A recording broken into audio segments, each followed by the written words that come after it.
English shorthand dictation number 2 from Sir Kailash Chandra magazine at the speed of 100 words per minute.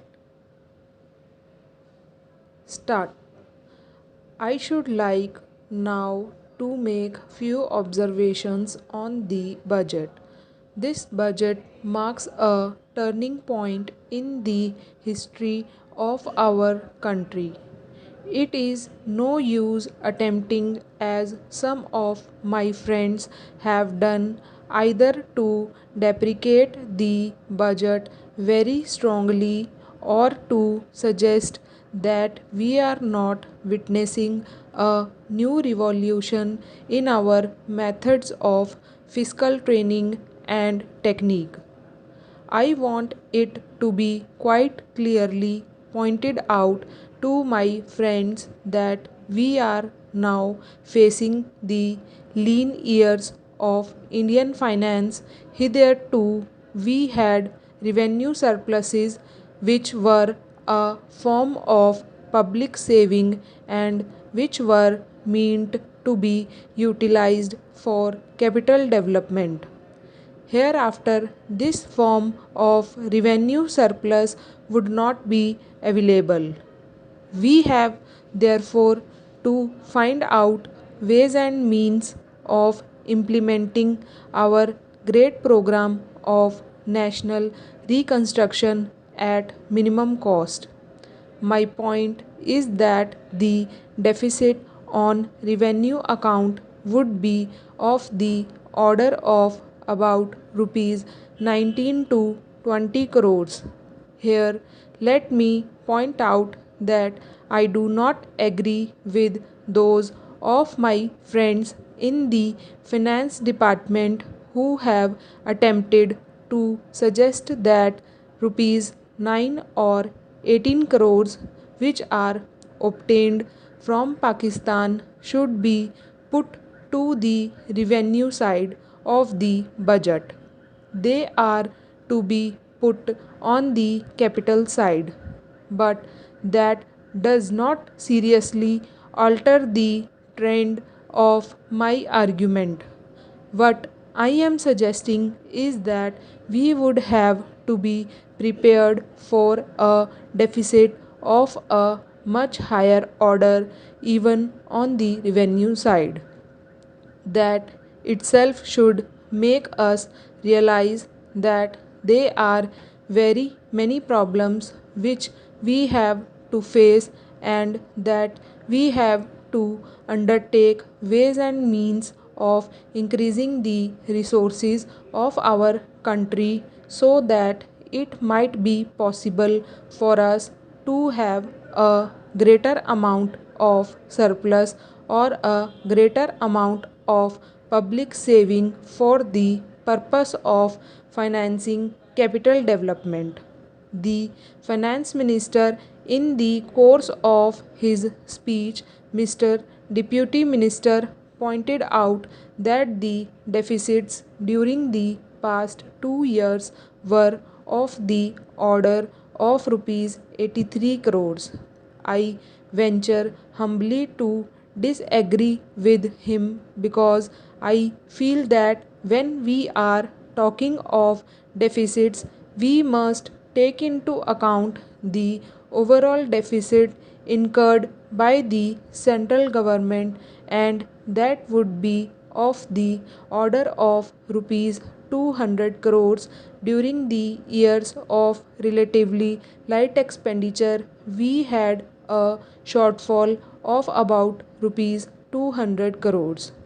Undoubtedly, now when we are going to have a very great amount of expenditure, we might have a greater amount of deficit, and we would have to find out ways and means to trying to meet our capital expenditure. Some members have pointed out that deficit financing is good. Others have pointed out that it is poison. One honorable member who preceded me pointed out that it could be taken like a tonic. Now I am willing to enter into the merits of deficit financing or demerits of deficit financing in an academic spirit. The time has now come when we should face realities.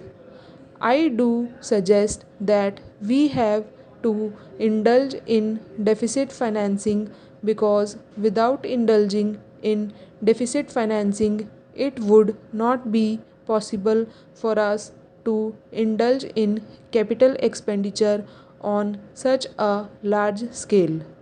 But when we are talking of the scope of deficit financing, I would like to place before the House and the Finance Minister the two great limitations which face us.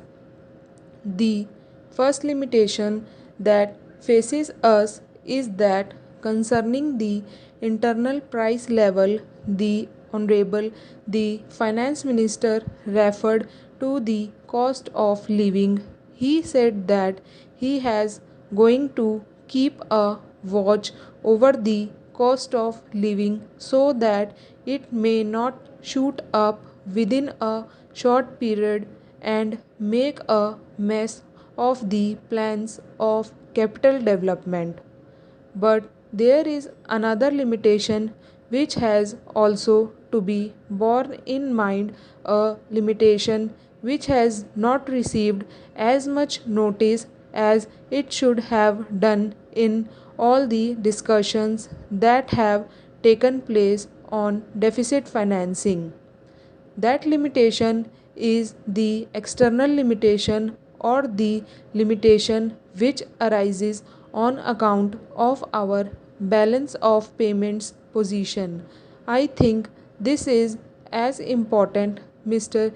Deputy Speaker, as the internal price level, and I should like to elaborate that particular point a bit more because I feel that a time will shortly arrive when we might have either to reconsider our policy or might even have to leave the Sterling Club of which we are a member. The second serious limitation is as serious as the first. What would be the consequences of deficit financing on our balance of payments? The finance minister, in his budget speech, pointed out that so far as the balance of payments position is concerned, they have now, whether it is by accident or design, a favorable balance, and they have contributed about rupees 63 crores to the dollar pool during the past 6 months. But the moment we indulge in deficit financing, we have to be prepared for worsening of our balance of payments. Stop.